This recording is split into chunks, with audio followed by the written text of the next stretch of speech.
Wow. I love chips. Thank you. I'm gonna mute myself every time I eat a chip, okay? So don't be like, oh my god, why is Be Natural muted? Anyway, so this is an Animorphs book club podcast. We're gonna read the Animorphs books, and we're gonna talk about one each episode. And I haven't read the books, but Be Natural has, and yeah. You've read the first 3 now. That's true. Yeah. You're like 1/22 of the way done.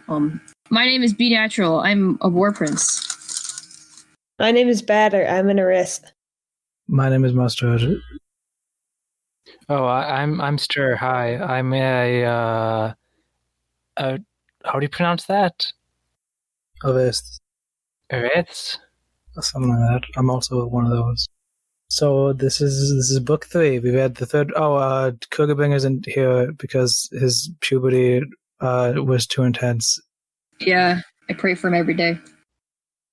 Okay, so this book, Tobias is the narrator, and he's a hawk forever, and he can't tell you his last name. That's very important. Tobias is flying around, and he frees a caged bird, which is being used as a mascot for this car dealership during a live commercial. And then he has Rachel help him by turning into an elephant and stomping on the cars on live TV. And then they meet up with the other Animorphs, and the Animorphs all get mad at them for being dumb and smashing cars on live TV. Then Tobias flies around and he notices this huge invisible ship that's in the sky. And then he tells the others about it, and they go to check it out as wolves. They go to the area where it was. It's like by the mountains. And there they see a bunch of human controllers pretending to be park rangers with guns and kicking people out of the forest area. And Hawk-Bajers are with them. And then the giant ship becomes visible for a while, and it's really, really big. And it sucks up water in this lake up into the ship. And then they're like, oh yeah, that must be the ship where the Yeerks collect water and oxygen to bring it to the mothership up in orbit. So the wolves, and they start running out of time, so they head back home. And then Tobias sees the hawk that he freed, and he flies with her. Then he freaks out and goes emo for a little bit. And then the other Animorphs, who are wolves, run into another pack of wolves, and they deal with that. And then they're running out of time because they only have 2 hours to stay in Wolf. And then Tobias looks at a clock, and he's like, oh, it's 7 minutes past the time limit. And then the others try to morph back, but they have trouble, but they're able to do it. And then Tobias thinks about how he's a hawk forever, and he gets emo and flies away again. And Tobias lives in Jake's attic, and one night he can't sleep, so he flies over to Rachel's house and talks about his problems. And Rachel's like, oh, one day the Andalites will come back, and they'll turn you back into a human. So then all the Animorphs come up with this plan where they're going to try to turn off the cloaking device while the ship is in the air, so then everyone will see the aliens. So they're going to turn into fish and get sucked up by the water.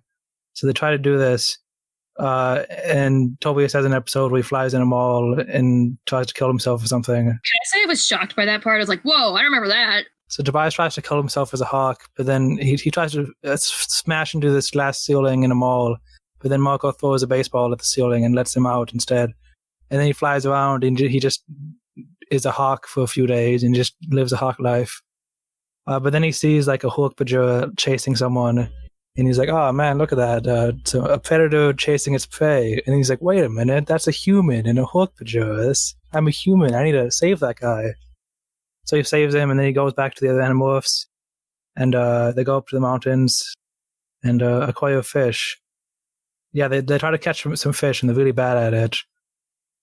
So there's aliens that were in the lake. This time there's more of them, and they have like helicopters and stuff. And also Visser 3 is there, and the aliens have deadly laser guns. And they're like, oh man, since Tobias saved that human, they must have increased security. So then they turn into fish.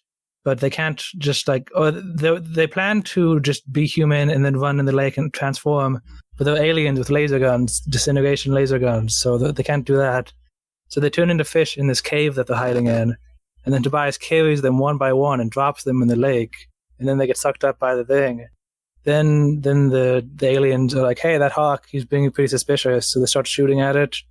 Then the other Animorphs who are in the ship at this point, they're like, hey, Tobias, we're stuck in here. And he's like, oh, that's bad. And then Tobias gets shot at. And they're like, hey, Tobias, we're stuck. We're just going to die, okay? That's cool. Just make sure we don't like get captured. Maybe take the ship down. So then the aliens are shooting at Tobias, and they can't shoot him right now because he's in front of the ship, and they don't want to shoot the giant ship. And then he flies on top of the ship, and aliens come out of it. They have these laser guns, and then Tobias steals one of the guns, and he shoots the ship a bunch. And then the ship crashes into a helicopter, and all the water falls out, or some of it, and the Animorphs who are human in this tank, they all come out, and then they turn into hawks and fly away. Oh, also, the bird that Tobias saved gets shot by a laser and dies. And then Tobias goes to Rachel's house, and they talk about his feelings. I like how at the end when Tobias is talking to Rachel about his feelings, and then he mentions, like, I knew I was human when I realized how sad I was that she was killed. See, a hawk wouldn't care. If she had been my mate, I would have missed her, been undisturbed. And I was, like, wondering how Rachel, like, reacted, like, oh, Tobias, what did you do with her? Why do you think she's your mate? Yeah, that was going to get a bit weird there, I could tell. What do you want him to do? He can't exactly, go screw a human. I mean, he could. Anyway, let's go back to the beginning. I don't think a hawk would be able to pleasure a human. He'd have to use his beak. I don't know. It might cut her. Who said it was a her? Guys, stop talking about hawk sex with the podcast. That's what this book is about. This book is... They should have called this book The Hawk Sex. There's no hawk sex in this book. This book is just pure hawk sex. It's just Tobias having hawk sex with this hawk for, like, the entire time. And then he hears the Animorphs thought speak. And they're like, Tobias, help. We're going to die. And he's like, oh, shit. I got to go save my friends. But I'm in the middle of this hawk sex, And then he does. And then he goes back to have hawk sex. But she's dead. So he's like, well, crap. I guess I got to be an Animorph now and, like, help save the world or whatever. God. Yeah, I'm surprised by how different the first three books have been. Like, they've all been pretty different. This book was my favorite out of all three, definitely. This was nowhere near as good as The Visitor. So what did you guys... No, this book was way better than The Visitor. The Visitor, I hated like half of it. The Visitor was awesome. The Visitor made the melodrama sound stupid, but this book like made the melodrama cool. And what do you mean The Visitor was awesome? Because she runs from a rock monster. This book, he like blows up a ship for Pete's sake. That's so stupid. That was so stupid. This book had a lot of stupid stuff in it, I think, that the second book didn't have. How is this book stupider than the second book? The plan was stupid the whole time. Their plan was so stupid. It was stupid, but like... In every chapter, the plan got stupider because more problems started happening. And they're like, oh yeah, let's get sucked up in the ship. And it's like, how do you know being sucked up in the ship is going to lead you to the control panel to what if it leads to a big blender? What if it leads to a big blender where they just blend all the fish together in the water? I know. That's what I was thinking. Like, they have no idea where the suction cup leads. How do they even know that's what the water's used for? It could just go into the ship's engine and like fuel the ship or something. They don't know. Maybe it goes in the ship's toilet. And then it just got more dangerous and more dangerous. It's like, oh no, this is still a great plan. We need to go through with this. It's just every chapter the plan got more stupid and was dumb. It's a great plan. It's because they're going to run out of time. And they're like, oh, they're just going to find a lake and we won't be able to find them again. I thought of several things they could have done differently to make this plan not so stupid. They could have had one person turn into a fish and had them go up in case so that they don't all have to die or whatever. Okay, listen, these people are very close. I think the thought process is, the captain goes down with his friend animals. If one dies, they're all dying. If they wanted that to be a thing, they should have put it in the book. But as it is, it sounds like they didn't think of it. They didn't want to think about dying. Here's another thing. I bet when they ran into that grate, they were like, oh, no, there's a grate there. Who would have thought? Why, I bet they're glad that they decided that it was too creepy to morph bugs now. Like, I'm glad they never acquired bugs. What, bugs would drown, wouldn't they? No, there are Nobody acquired a bug except for Jake. It was poor planning, but you know what? Not every plan can be flawless. Jake should... Okay, well, at least when they all got up there, this plan was so flawed, though. Like, not every plan can be flawless, but this is ridiculous.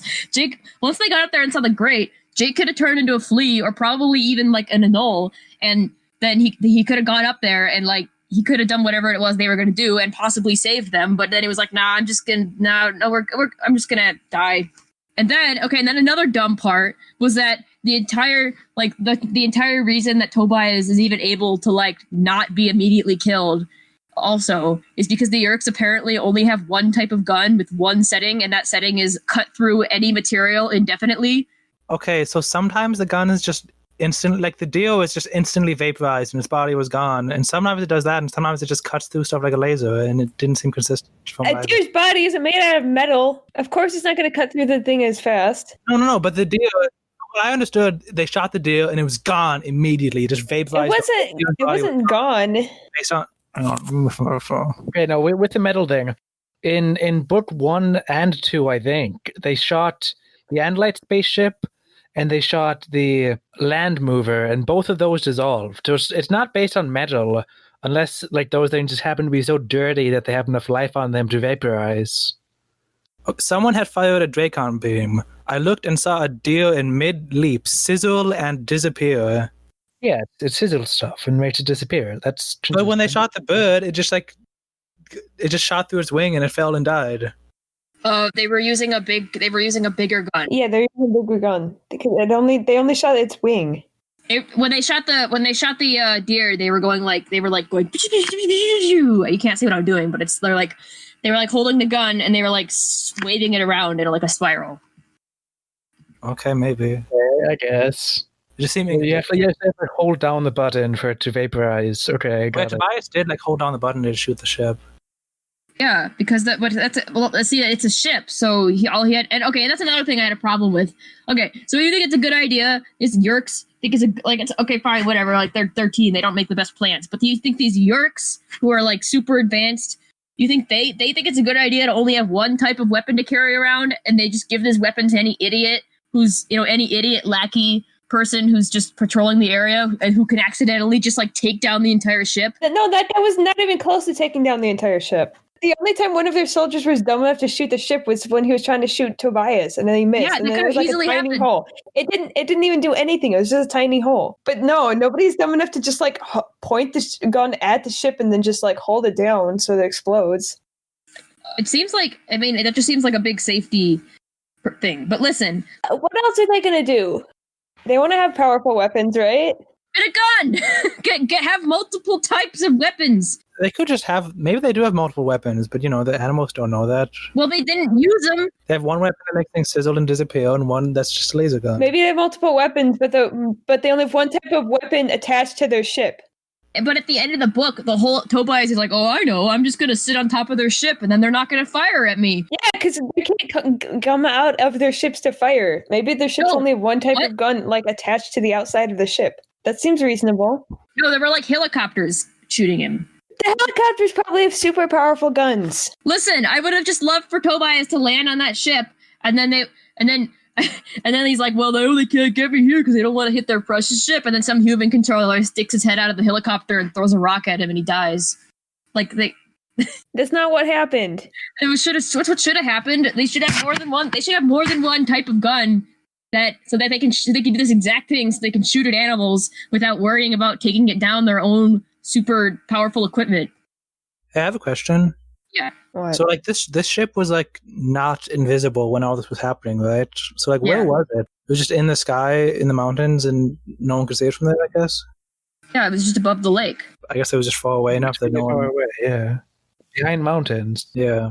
They had to as wolves walk for like an hour and a half to get there.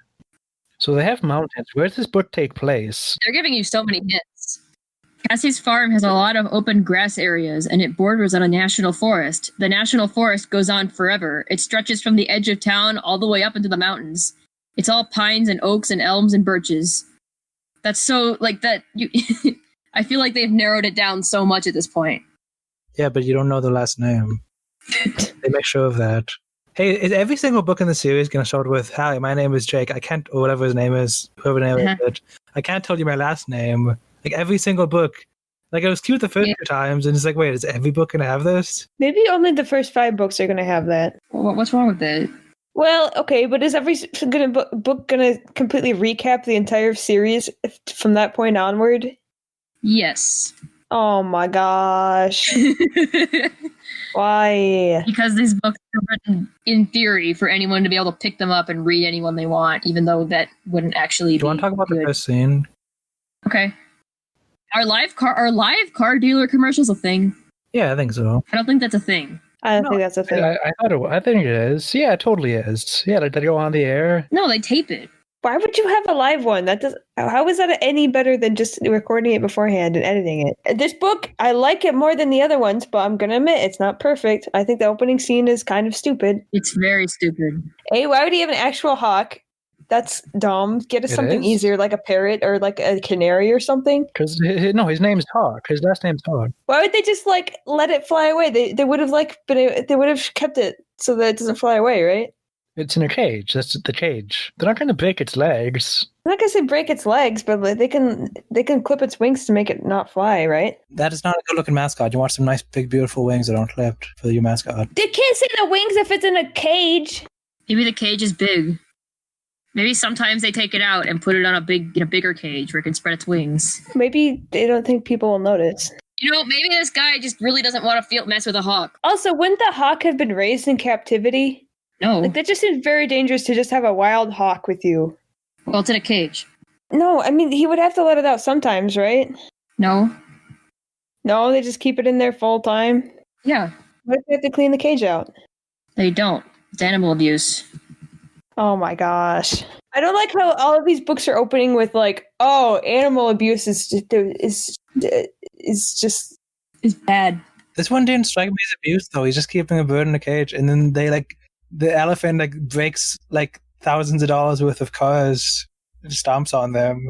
Throwing someone's gun in a lake, it's yeah, okay, sure, he shouldn't be shooting the gun, but he wasn't using a car to shoot animals. He just had it in a cage, I was like, okay, fine, sure. Tobias is trying to break a hawk out of a cage because he's a hawk and he's doing it as a hawk. Fine. But then but then they were like, oh, and then Rachel's coming in. I assume she would be like an eagle. So she would also not look really. Why is Rachel always a freaking elephant? Why can't she just change it to something that would be part of the normal wildlife? You can't stomp cars as a hawk. An elephant is so suspicious. And then they escape by Rachel just it explicitly says that Rachel just goes into an empty lot that's kind of shrubby. And nobody watches an elephant go into an empty lot, and then a few minutes later, a human comes out with no shoes on. The media would have been all over that. She just takes the freaking bus home. Why doesn't she? I was at least come on, you guys are so stupid. At least turn into a bird and fly home or something. Don't walk out of the bush as your normal self with your identity and everything all out in the open, and from the same place where the elephant just came from, and then take the bus. Don't do that. No.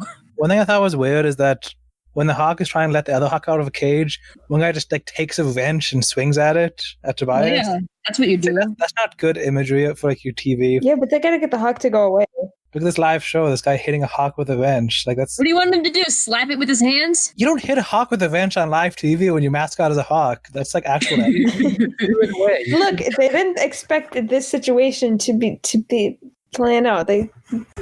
It's just a knee-jerk reaction. He wasn't thinking about his personal image. He was just trying to not die, dude. The other day, my sister was watching American Ninja Warrior, and they always have a gimmick. And this guy's gimmick was that he was a turkey farmer, and then it showed footage of him in his turkey farm, which was a concentrated animal feeding operation. So they were just the most unhealthy-looking turkeys you've ever seen, with their feathers falling out and everything. They were just the picture of animal abuse. There were thousands of them stuck in this tiny little barn. And they were showing that on American Ninja Warrior as oh, look at this guy's fun job. And he was just walking around with the turkeys. So I just thought, I don't think people... So you don't think this is unrealistic? Yeah, I don't think it's universally condemned. No, yeah, I didn't see any problem. I didn't think it was unusual, anything, except the stuff that the Animorphs did and the fact that he hit a hawk with a wrench. Those are the only things I thought were weird. No, I thought this whole thing was weird. People have pet birds that they keep in cages. I just think it's weird that they would have a hawk. I mean, hawk goes with his last name and all, but it's just a hawk? That just seems like a really dangerous bird. Well, that's what makes it cool. No one's going to be oh man, look at that mascot. It's a pigeon. We should buy cars from there. Yeah, exactly. I know a person who owned a pet ostrich, so... Yeah, it's pretty easy for humans to get their hands on whatever animal they want, basically. By the way, when Rachel was turning back into a human, it said that her Volpe tail was sucked up like a piece of spaghetti. I wrote down that quote also. Hey, why is morphing 2 hours? And how did the Andalite know that 2 hours was a unit of measure that we use? It seems so arbitrary. Yeah, I think when I was reading this book, I'm thinking, it would have been better if Tobias left and then he was about to change back. In the first book when he got stuck, he noticed that he got stuck exactly at the 2 hour mark. He saw a clock and he was trying to change back, but he couldn't. That would have been really dramatic and cool, and that would have been a good way of them letting them know instead of just the Andalite just telling them, and then in the same exact book it happens. I thought that was kind of cheap, but it would have been cool if they had found it out actually by themselves. Well, no, that'd be bad because then they wouldn't know what they're getting into. Yeah, they would have all gotten stuck. I They would all be stuck.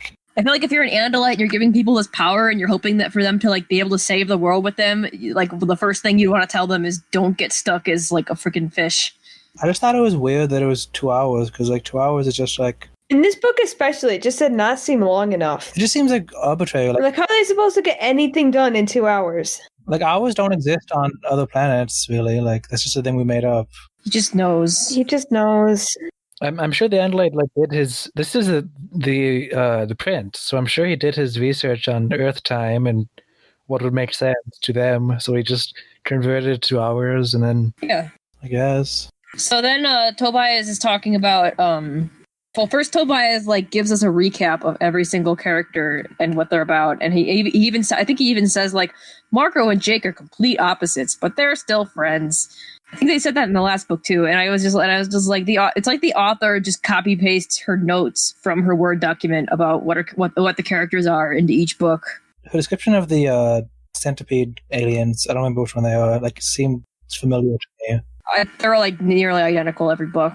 I like the part where Tobias was trying to find his wolf friends, the Animorphs, and he was like, "Oh yeah, I saw them. All 5 of them were just chilling out, and I found them." And then he was like, "Oh wait, 5? Hang on." Yeah, I didn't even notice he counted them beforehand. Yeah, I thought it was cool that he like said, "Oh yeah, all 5 of my friends were down there." Tobias explains in this book why nobody cares that he's gone, and I thought that was sad. Like he was just like, each of them, my uncle and my aunt, thought I was staying with the other. I had no idea how long that trick would hold up before one of them figured out I wasn't in either place. I guess when they realize it, they'll call the cops and report me as a runaway. Or maybe they won't even bother. I liked every scene where Tobias is being emo. There's very few points where I was like, okay, this is getting over the top. I mean, it did do that like once or twice, but like for the amount of emo talking he does, I think Applegate does a good job of keeping it fresh every time. And like, yeah, I just think those parts are really well done. I think every time it was kind of his dialogue was like a response to stuff he saw, and he like dealt with those emotions in different ways each time, so it didn't get stale because of that. Yeah, well, it makes sense. It was like you could tell that Tobias had like turbulent feelings about it. Like, you know, like sometimes he was like, "Oh man, being a hawk is really cool," and then other times he was like, "Man, this sucks." I read the first 17 chapters of this last night and the rest of it today, and when I finished the first 17 chapters, I was like, man, I like how much of this is just Tobias being angsty. And I think it'd be cool if just the whole book was that and it didn't end with some like super dramatic thing with explosions and lasers, but I know it will. And I feel like I'm going to be disappointed by it. But I enjoy these dramatic parts with Tobias just talking about himself. I would have liked the book better without the explosiony laser part just because of all the other things I've mentioned about that before and how that made no sense. Yeah, I didn't like... when I started reading the second half of the book, I was like, man, this plan's dumb. But by the time I got to the end, I was like, yeah, that was fine. That was a good book. To me, it just didn't really seem like Tobias had much of an arc, and I don't know if he's supposed to. Like, he didn't really come to a conclusion, and like that makes sense. Like, of course, he wouldn't come to a conclusion realistically in like a week. He was getting closer to like embracing the fact that he's both human and hawk. He's like, yeah, there's a human part of me that's sad, and there's a hawk part of me that I don't know, Wants to eat rats. wants to eat rats. I didn't like the part where he was like, I'm a hawk now, and he just starts living as a hawk. And then at the end, it's like a chapter where he's just like living as a hawk. And then I think it's cool how it like switches over, and it's like now the hawk brain is like, oh yeah, and then there's this Tobias guy who's also living in my brain. That's kind of weird.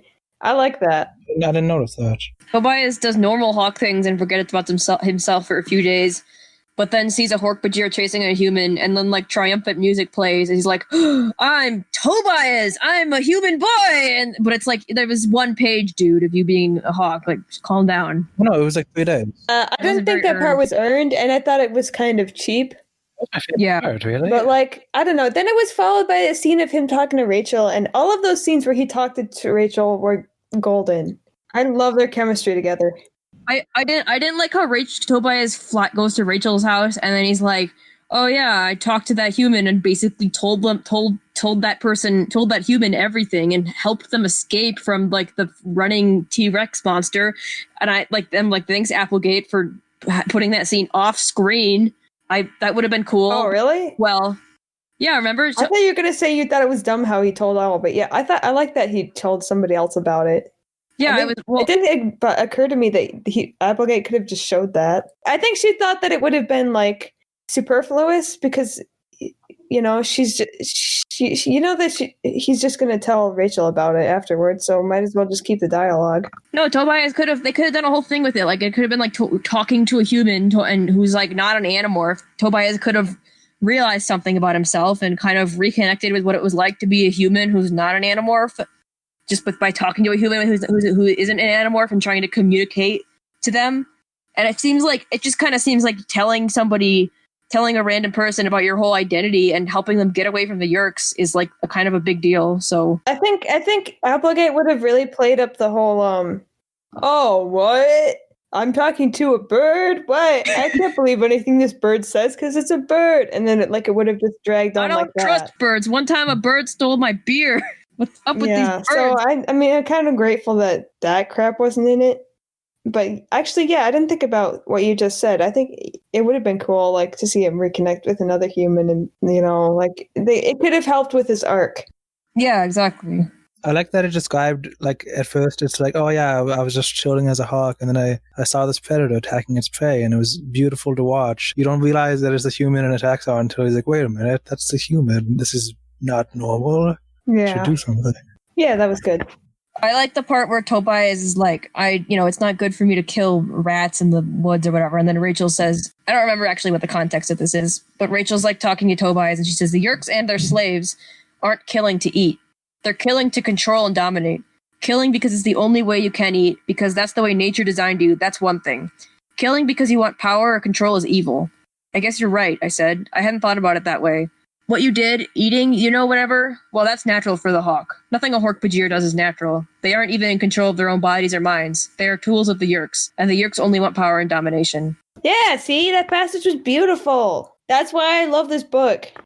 Rachel's good at helping people with their feelings. I think that was Cassie's job, though. Isn't Rachel the one who, like, sneaked into the house and, like, was a cat and, like, helped feel better as a cat? That's true, but like the book was setting up Rachel to be like the stuck-up one, and then like Cassie to be the one who's like, "Oh, peacemaker, let me bring people together." See, I didn't see that. No, that's what the first book was setting up. Yeah.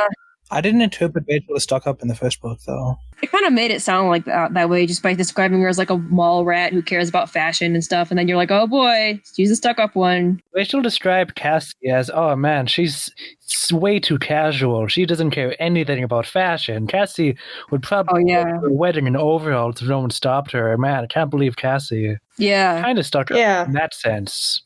Yes. I didn't see that as complaint. I didn't see that as... I just saw, like, Cassie's a son of God. Cassie's a mystical one. She's the one who's in tune with her emotions. That's why I thought the book was going, but no. So far, Cassie has not been developed at all, and I'm kind of disappointed. Cassie's the one who's pretty when she morphs. That's Cassie's character. No, that's... Oh my gosh. Cassie only hasn't been developed because she hasn't narrated a book yet.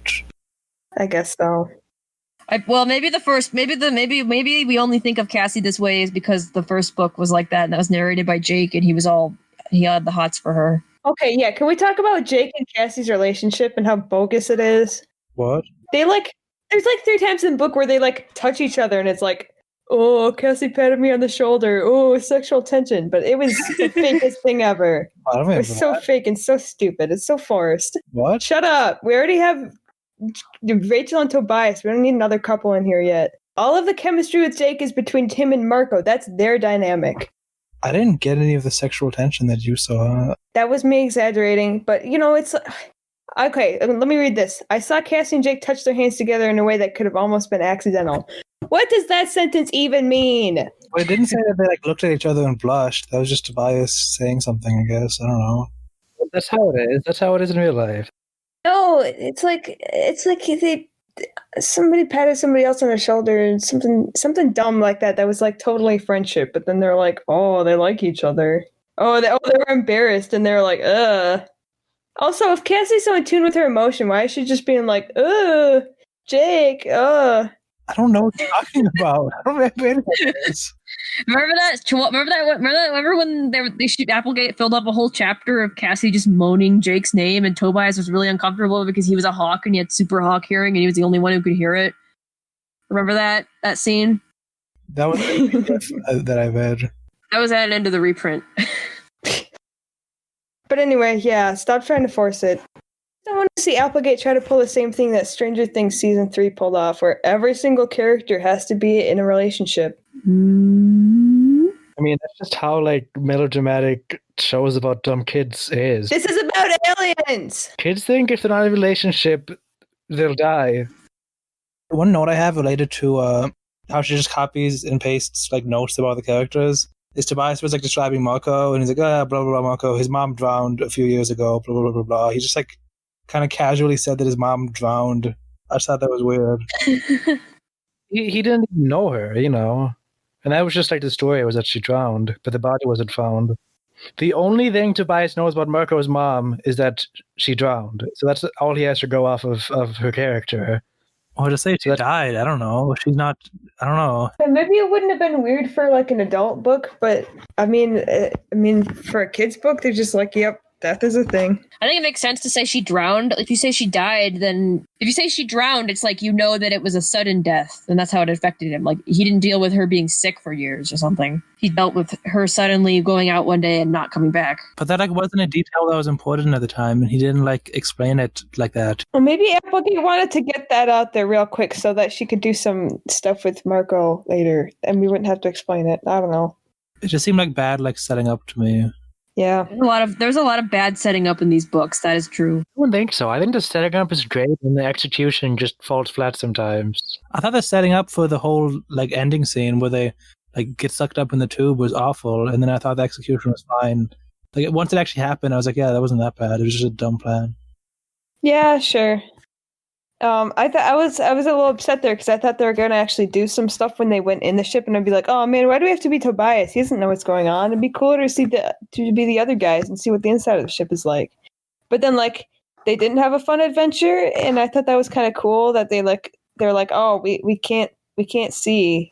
Okay, and I was like, okay, now I don't feel like I missed anything by looking at it through Tobias's eyes because I couldn't even see anything anyway. Yeah, these They kids got the have same accomplished information. nothing. They've accomplished nothing in 3 They books. blew up a giant ship. Do you know how many resources the Yerks used to build that ship? Like probably a lot. It's huge, and they were obviously needed it because they were using it to fill up on water and stuff. Yeah, I guess. I think today was an accomplishment. I mean, this book was an accomplishment. It was dumb. They didn't act like it was a compliment. They're just like, oh, good, we didn't die. Way. Yeah, it shouldn't have happened. But I mean, I think a consistent theme of these books is that the Animorphs, like, it's a lot. Their plans end up barely escaping alive, you know. And I think it's hard for them to feel like, yay, we did it, when they're barely escaping alive. Yeah. And that's a good thing too. I like how they're not like, oh yay, we did it after every single thing. We did it. We did it. That's gonna make it like really impactful when they do actually do it. Because then they're like, oh, we worked so hard and we had a bunch of stupid plans. We barely escaped with our lives like 50 different times, but hey, we finally did it. That's true. Mm-hmm. It gets tiring really fast. To me, it's like, okay, whatever, they meet Visitor 3, and then he chases them, and then they're blasting off again, and then that's... like, instead of, like, having... No! That's what I'm saying. It's way less tiring than any other kind of series like this. Like, okay, I keep comparing it to Kirby. And Kirby, he freaking kills the monster every single time. He does the same single thing every time. He absorbs one of the monster's things, and then he, like, becomes Spike Kirby, or, like, Slug Kirby or whatever, and he kills a monster, and everybody's like, yay, and they party for like days. But it's like, he does this every single time. Why are you so happy? The Animorphs does have tension because you know that they can actually fail and that there are actually stakes. What about Kirby? Kirby's never gonna die. They escape for no reason every time. They like fall and then they're blasting off again, and then I'm already tired. Okay, Mister. Okay, let's only have 3 books, and let's have all of the characters die as fish in this one. Sure, why not? Tobias is a hawk. The first one was fine because Tobias turned into a hawk and something happened. But every single book, they set up this like impossible situation. Like, okay, they're going to die. How are they going to get out of it? And then some dumb fluke happens, and then they happen to escape, and it doesn't make sense, and I get tired of it. It makes sense. Every single ending of these books just seems like lazy, like shove off the side the whole conflict that was all set up, and just like throw it under the rug and say, okay, whatever, they escaped, done. That's not what happened at all. I think that's what happened in this book because of the whole, like, the Yerks only have one type of weapon thing, and that's the only reason why any of this worked. But that's all of it. The last book was great. I thought the last book was very realistic how they accomplished stuff. Anything that the last book did that this book didn't. The enemies have guns that vaporize people. How are they escaping every single time? There's no way. Because the ship was freaking exploding. Everybody was like, "Oh my gosh, we gotta get the ship to steer. We can't pay attention to the water falling out of the back. That's the least of our problems." Nobody's paying attention to them, and nobody knows like what they're going to turn into either. So that sounds plausible to me. Sure. How was Tobias able to steal someone's gun without getting shot? He was covering up his eyes, and then Tobias stole the gun from his hand because he was covering up his eyes. Only one person had a gun? No, everybody else did, but it happened too fast for them to shoot. If freaking Jake can run away as a tiger too fast for them to shoot, then freaking Tobias can fly away as a hawk too fast for them to shoot. People being really bad shots is just common in sci-fi, like Star Wars or whatever. Like, yeah. Do you know how hard it is to hit a freaking hawk? That's probably really hard. That's probably super hard. I just feel like he's like maneuvering all over the place. The language she uses to describe stuff when it gets hit by the gun. I imagine like in Half-Life 2 when you like hit the thing with like I forget what gun it is, but it's just like you instantly disappear and just sizzle away. Like the whole, like you shoot someone with it and the body immediately just disappears and turns into ash. And that's why I imagine it is. And it seems risky to do anything about those guns, but maybe that's not what they do based on what you guys are saying. So I don't think that's what they do. I think the series would be a lot better if there were no vaporizing guns, laser guns. I think that would improve the series. All right, I'm not going to argue with that, I guess. I liked this book about half as much as I liked the previous one, but I really liked the previous book. You guys are brain dead. Book 2, the angst was amazing. The whole father section was perfect. This was just like, okay, whatever, he's a hawk. The father section only took like half the book, though. The other half was just them being stupid and being birds and being like, oh, let's just have fun all the time. Let's just steal people's guns. Like I think all three of the books have been pretty different, because this one was a lot of Tobias just dealing with his internal feelings about being Hawk forever, and the second book, it had like drama and like angst in it, but it wasn't like specifically about the author of it, and I thought that was cool. I think it's cute when Tobias is all emo and he's like, man, I can't go to the movies anymore. I can't go to the mall. I'm so sad. But then he's like, oh wait, but I can go to the carnival. I can just fly in for free, and I can go to concerts. It's cool. And then he gets happy. I like that. Yeah, I really like that. I assume it'll be the next book or the fifth book. I'm interested to see what a book from the point of view of Marco will be like. Because like every time Marco talks in these books, it's like, oh yeah, then everyone gave Marco a dirty look and got mad at him. It's how Marco interprets what's happening. Like he's like, oh yeah, everyone thinks I'm really funny, and I keep saying this stuff. Like I'm curious, like what Marco thinks of his friends and what he. One part that I really liked that you just reminded me of is when they're talking about the owl and Marco's like, oh, is that a friend of yours, Tobias? And then they're like, oh my gosh, Marco, that's so insensitive. Don't say that. And then Tobias is secretly like, he still thinks of me as human enough that he can joke about me. Like he doesn't pity me the way the other people do. Like he's still my friend. He still thinks of me as his friend and not like different because I'm a hawk. I really like that. I like how Tobias was, or there was another part where Tobias makes a joke. Let me see if I can find it. Yeah, okay, so it's where they're in the cave and Rachel says, the cave is empty. Nothing in here but a couple of spiders and a scared mouse. I decided to try a joke. Chase him out here. I'm hungry. Only Marco laughed. The others all acted like I'd said something embarrassing. Yeah. Yeah, good old Marco. I just want to point out every instance of weird wording when she's talking about towels.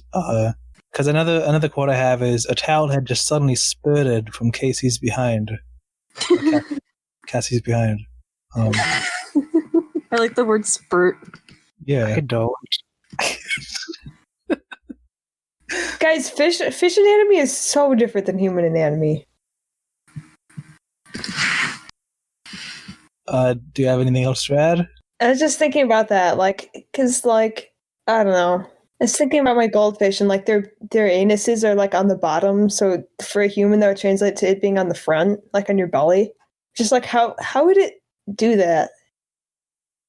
You just get rid of your legs, and then and then your hips rotate so that your anus is at the front. Ew. Yeah. I really like the description of Cassie turning into a fish because it was gross. I liked how it said that her skin became like all hard and shiny. Wouldn't it be crazy if they had if they described these morphs, but they also included descriptions of what was going on with their buttholes? I don't think anybody would just be looking at Cassie's butthole, though. I was staring at Cassie's butthole and I noticed. With my wolf smell, I could smell her butthole, and it was moving from her back to her front. Yeah. I like how Cassie gives them a pep talk while they're trying to morph out of wolves. Yeah, that's cute that Cassie like morphs twice as fast, and she's like, "Come on, guys, you can do it." And she gives them a pep talk when they're trying to morph out of wolf form. She's like, "Come on, Jake, concentrate, focus, Rachel, bear down, girl. Picture yourself human. See yourself like you're looking in the mirror. Fight the fear, Marco. Yeah, you're fierce, boy. Yeah, go. Yeah, ha. Yeah, get those hands and thumbs and opposable thumbs and fingers and go. It's humans." I made up half of that, but I read the first half. That was beautiful. I couldn't even tell when you started ad-libbing. Okay, so I got pom-poms like 2, 4, 6, 8. Who do we appreciate? Humanity. And then I really like that Tobias is like, dang. And then he just like flies away. Like that's a really good attention to detail. I like that Applegate like put that part in this book, but like not any of the other books previously. Probably not any from now on, but you know, like Here, let me read that part. I was happy for them. Really, I was. But I suddenly didn't want to be there. Suddenly, I desperately didn't want to be there. I felt an awful, gaping black hole open up all around me. I was sick. Sick with the feeling of being trapped. Trapped. Forever. I looked at my talons. They would never be feet again. I looked at my wing. It would never be an arm. It would never again end in a hand. I would never touch anything, anyone, again. I dropped from the branch and opened my wings. Yeah, that's a really great passage. I love that. This part was significant because they were trying to morph back when they had been in morph for like exactly 2 hours. Yeah. It was more difficult to morph back than usual. What did you guys think of when Rachel was like, "Oh no, it's okay, Tobias. When the Andalites come, they'll have some kind of way to fix this, and they'll be able to change you back into a human." I won't comment on this because I know what happens. So I liked it. I liked it because it did give me hope. Guys, I've come to accept Tobias as a hawk, but I still like really want him to change back into a human. These books are tragic, dude. They're tragic.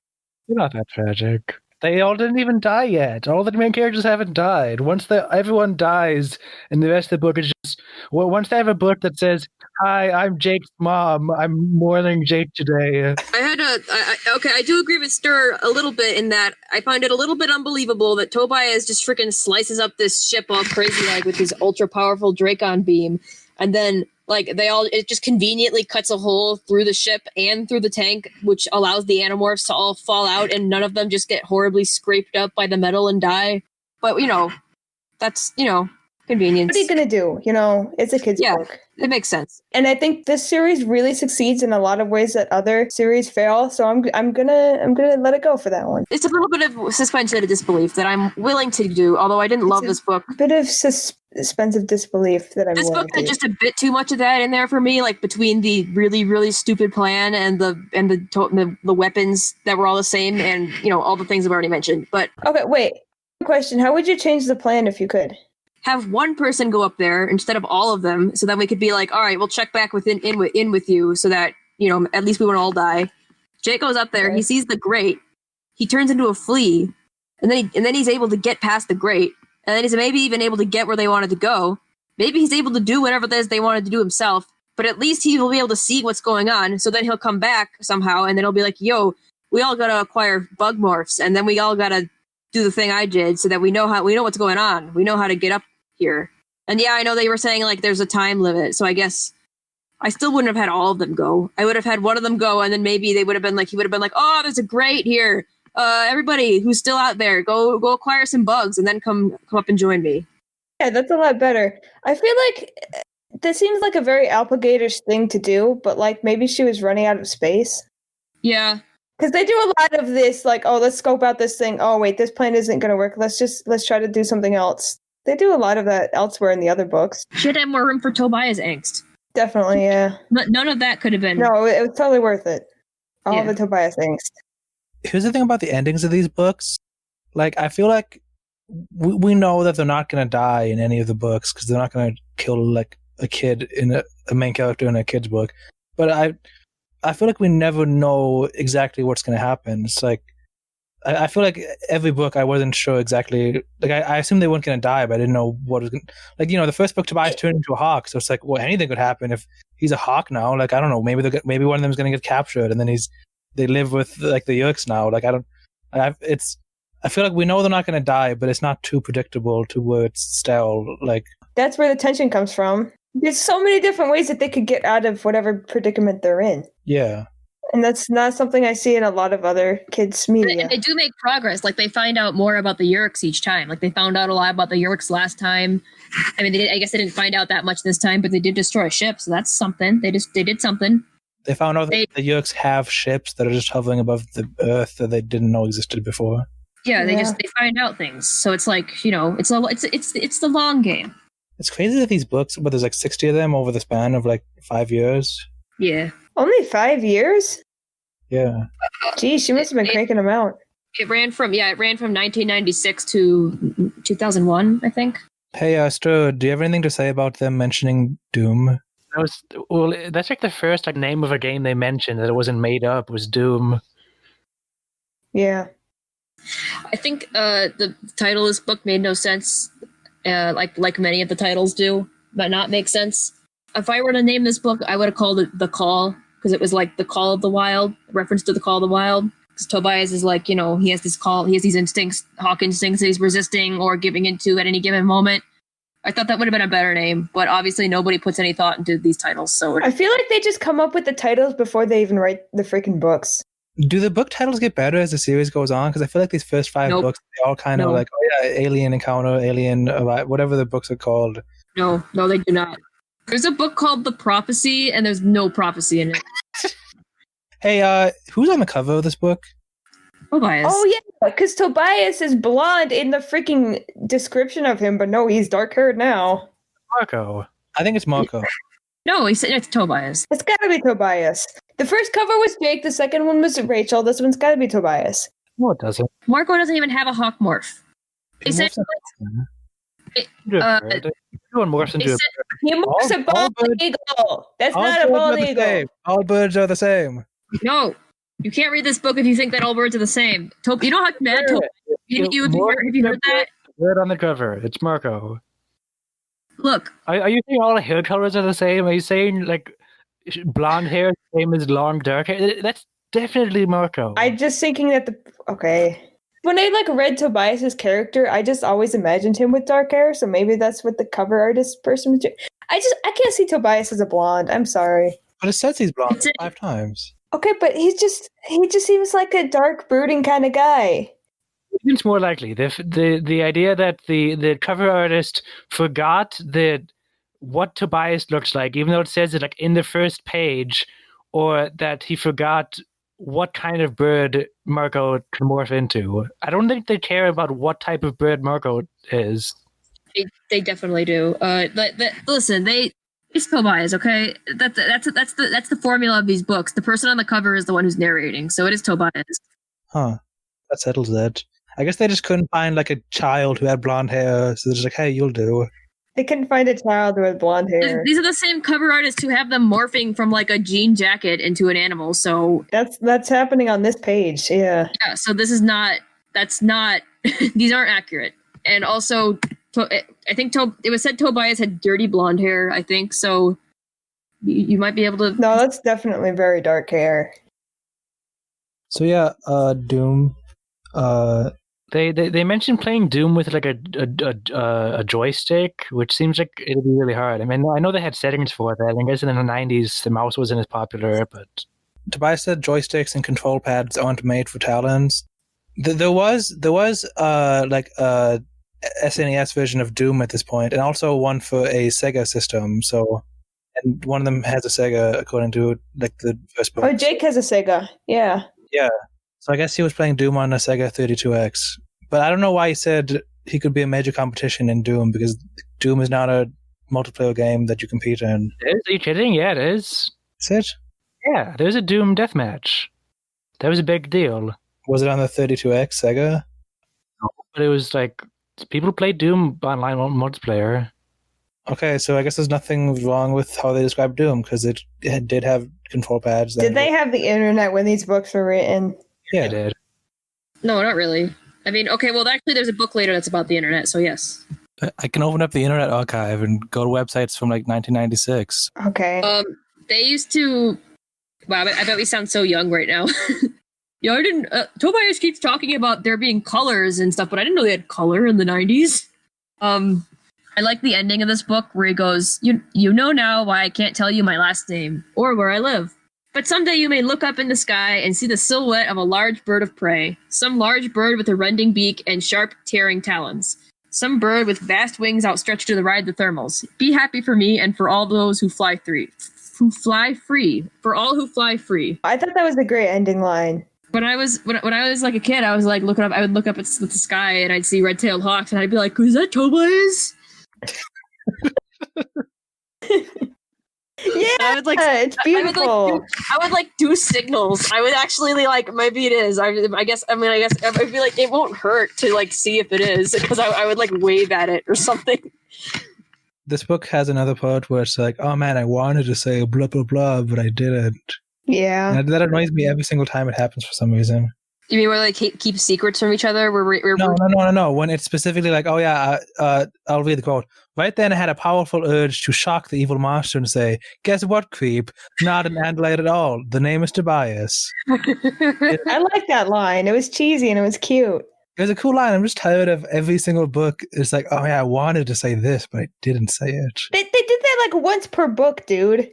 Yeah, it's just annoying. I don't know. It's a lot. Yeah, that's 64 times.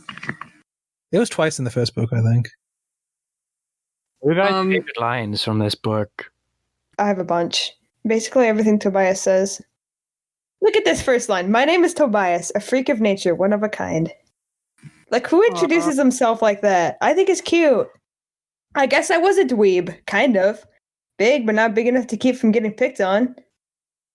And Tobias forgets what he looks like. Oh my gosh, it's so sad. What color were my eyes? What color were my eyes? I don't care about that. I could have figured my eye color and I wouldn't mind. Well, you're not a hawk. You're not stuck as a hawk and away from everybody you love. My favorite section was when he was off living his hawk life, and I was like, okay, cool, he's having hawk fun now. This is great. And then he goes back to whining. Just eat the rats and be a hawk and be happy, whatever. Save the world sometimes. Point something about eating rats. I assumed that Tobias had already eaten a couple of rats in the other book. I was really surprised when I found out that he was just living in Jake's attic and eating hamburger. Mm-hmm. Yeah. I was like, oh, that's a thing? They didn't mention that in the past two books at all. Yeah, I was surprised. I was surprised about that too, and I liked how, but I liked how it was an excuse to say oh man, Jake had set up a comfy bed for him, but it didn't really work because these hawks don't like comfy things, and he couldn't eat half of the food that Jake gave him because he couldn't eat vegetables anymore. And I liked that it was an excuse to put that in there, so it was more ways that his life has changed, and he can't have things that once were nice but aren't anymore. Yeah, I think a lot of this book was just Jake accepting his hawkness, because Rachel says Tobias. Tobias Rachel says Tobias, it's okay to eat hawk things. That's what a hawk does. It's okay. You don't have to worry about it that much. I hope that eventually he's yeah, I'm a hawk. I eat hawk things, but I'm still human, and he's able to accept that in the future. Personally, I really began to accept Tobias as a hawk in this book. I think I said that already, and it was already kind of weird. In the first couple of books, I was like, man, I can't believe Tobias is already a freaking hawk. I thought that was going to be a whole arc thing, and then I was like, oh, but he's a hawk, but a hawk is not going to be helpful in every situation. He can't turn into a fish. What if they have to become squids or something? He's going to be so not helpful in a lot of situations. But now I'm yeah, I'm okay with Tobias being a hawk now. I don't know. I think my favorite quote was, "A wolf or a hawk with a watch looks slightly suspicious." Yeah, that was a good one. It looks slightly suspicious. Would a hawk wear a watch on his wing or on his feet? Feet. Feet. Not like big enough for a hawk feet. Watches are What? How wide. do you think? How big do you think a hawk foot is? Like chicken feet, aren't they? They're bigger. Well, look, you could easily like cut the strap and just tie it around his leg. That's a non-issue. Would he be able to see it like that though, like easily? Yeah, you could just land on something and hold your foot up in front of you. Why are we talking about this? This is a dumb question. Tobias could easily wear a watch know. of some kind, and they could somehow make it look like a tag, like that a scientist would put on a hawk. Dude, when it said that like Rachel gave Tobias a little sack with like stuff in it, I thought it was gonna have like a picture of him in it. What? Oh, well, nobody took a picture of Tobias because nobody cared about him. Oh, Rachel has one. Does she? Yeah, Yeah, she does. She shows it to him, and it's like this really cool emotional scene. Oh. He's like, "Oh, I don't even know what I look like as a human anymore." She's like, "Oh, I have this picture of you," and he's like, "Oh my gosh, that's me!" And it's like the cutest. Okay, I didn't remember that part. I like Rachel and Tobias. Oh, I'm so shipping Rachel and Tobias right now. Actually, I ship Tobias with me. Not gonna lie, Tobias is great. You can't turn into a hawk though. Yeah, that's true. Did it say how high the ship was? Like 7,000 feet? I think it said they when a hole was blown in the ship, they dropped 700 feet. That was after the ship fell a little bit and landed in a helicopter. So unless I remember it wrong, I think it was at least 700 feet in the air. Okay, well, this article says that falling 10,000 feet takes less than a minute and a half. But like on page 16, it says it had taken about 2 minutes. Cassie was now a wolf, and Cassie is the fastest morpher by far, and it took her 2 minutes. So there's no way they would have been able to morph while in the sky, while terrified. Turning into a bird is faster. Next question. It's the first time she morphed a wolf. Maybe it doesn't take them as long when they've turned into birds like a bunch of times already. And also maybe like when they were half birds, they were like falling slower because they had their wings out and stuff. And maybe since it said there was like a waterfall coming out of it because like all the water came out, so maybe they're like swimming up the waterfall. No, I don't think that's possible. That's how Minecraft works.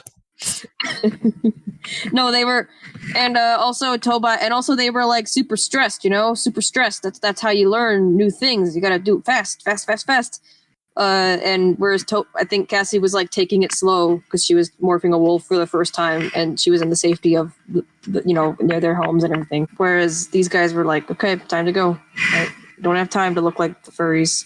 Yeah, see, like five good reasons. I feel like talking about this has like excused some of my problems with it. Like you explain stuff, I'm like, yeah, that makes sense, I guess. Yeah. I think I did like the second book more, partially because it had more different settings and stuff that actually happened that I didn't think was dumb. Because I really liked the writing of this book, and I liked the first half a lot. But the second half was entirely like the action sequence of this book was a lot longer than the second book. Mm-hmm. Yeah. But this book was very good, I think. I'm keeping it at a meh for me, but I understand why you guys like it. I liked when Tobias said, I would have laughed if it weren't so serious. I mean, come on, how many kids have to worry about all their friends becoming fish? Actually, that was one of the few lines I thought was kind of dumb. It was so funny. That reminds me of this other thing. He says, I would have smiled if I'd had a mouth. You have a mouth. You just don't have lips. Yeah, you don't. I mean, why don't? That's just. I thought that was just really odd wording. Like I saw that in a previous book where they were like, Tobias didn't have a mouth, and I was like, I thought that was just a mistake. But then they mentioned it again. Well, it's not a human mouth; it's a beak. It's still a mouth. It's just saying you don't have a mouth sounds like you don't have an orifice through which you can eat food.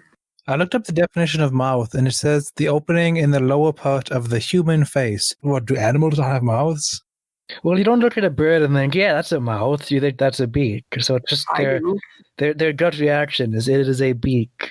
Okay, but if Applegate had put an ounce of more thought into it, she would have been like, yeah, but a beak is a mouth. Well, yeah, but the kids aren't going to do that. It's just weird to me that he says he doesn't have a mouth. Like, I would rather he said if I was capable of smiling. I feel like we can excuse a lot of this book by just saying, like, yeah, that's written by kids. Kids say dumb things, whatever. You mean written for? For kids. No. In canon, it's written by kids. Okay, sure. Oh, all right. Merriam-Webster defines mouth as the natural opening through which food passes into the body of an animal, and which in vertebrates is typically bounded externally by the lips and internally by the pharynx, and encloses the tongue, gums, and teeth. You were just looking at a stupid person dictionary, Lester. I was looking at Google. It's a dumb dictionary. Use Merriam-Webster. It's always the best. I liked when someone said, remember, just act like wolves. And then Marco said, so if anyone sees the 3 little pigs, don't forget to huff and puff. I thought that was a good I line. thought that was really funny. I like when they're like, oh, quick, Jake, pee on something. It looked natural. Oh, God, good thing you brought that up, because, oh my gosh, the peeing part was so weird. I mean, that's how it is. If you have a dog, animals are weird, man. Okay, it's not weird that he's doing it. It's weird that they're like, that this is like a substantial part of the plot, and they're like, all watching him when he pees. They're like, oh no, Jake's gonna go pee on something. And that's just gonna be like really awkward for the rest of them to watch. Yeah, it is. There's a lot of awkward stuff in these books. But they're like, oh no, she plays it like, it's just taking up a lot of time. They're making fun of him for it. I mean, he did it like so many times. They just had to get used to it by that point. They're not going to tell him to stop peeing, you know. I just think it's weird that she devoted such a big passage to Jake peeing.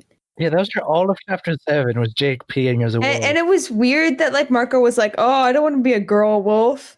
I just thought it was funny that Jake and Marco were fighting over who gets to be the boy wolf, and then the boy wolf had to pee on everything. And I was just thinking, man, it's almost like maybe you all should have been female so that you didn't have to wait for someone to pee on all this stuff. Yeah. Anyway, that's all I have. Does anyone have anything else to say? I have a discussion question for everyone except Be Natural. How do you think the series is going to end? Like, what do you think is going to happen? After 60 books of just them tirelessly doing this crap and not making any progress, one day they just screw up and they all die. The end.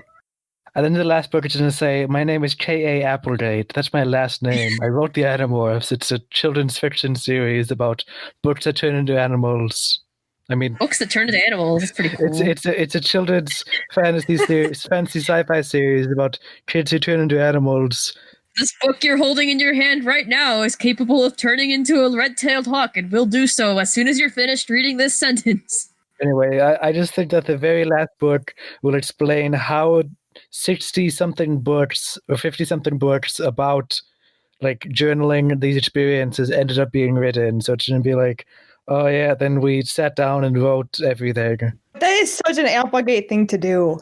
I can already feel it.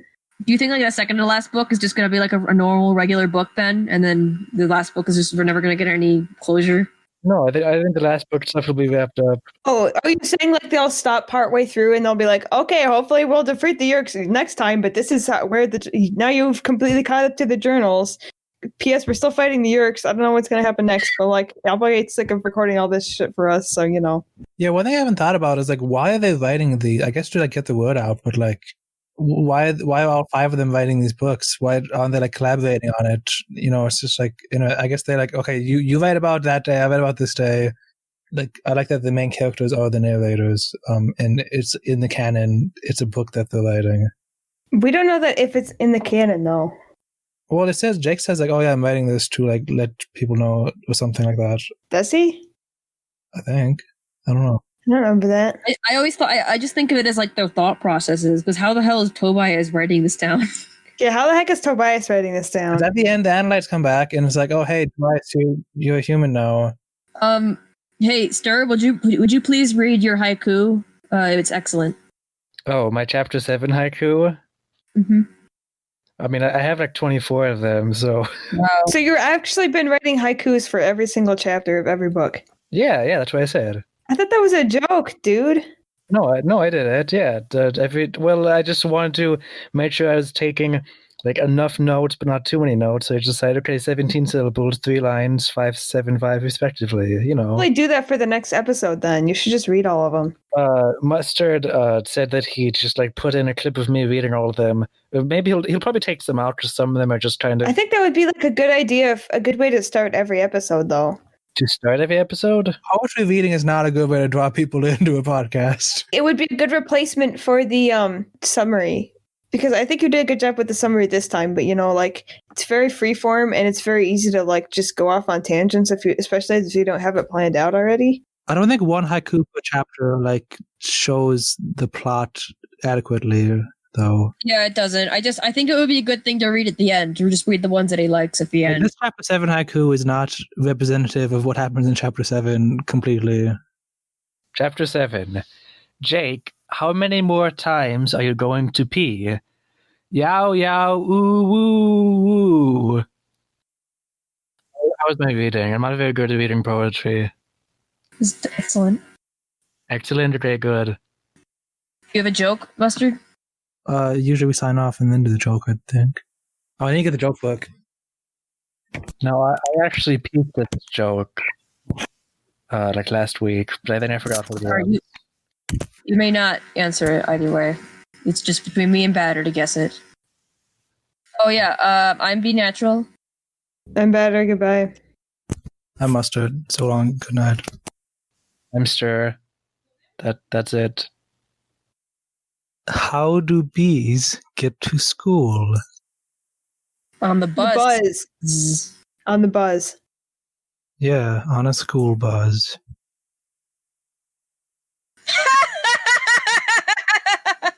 We should all edit in everyone laughing as soon as he says So everyone take turns laughing. Hey, I'm not actually laughing at the joke. I'm just laughing at Be Natural's laugh, by the way. Thank you. Okay, editor. After you read the joke, edit in everyone laughing at the same time. Batter, your turn. Just do a big laugh, and you'll throw it on top of Be Naturals.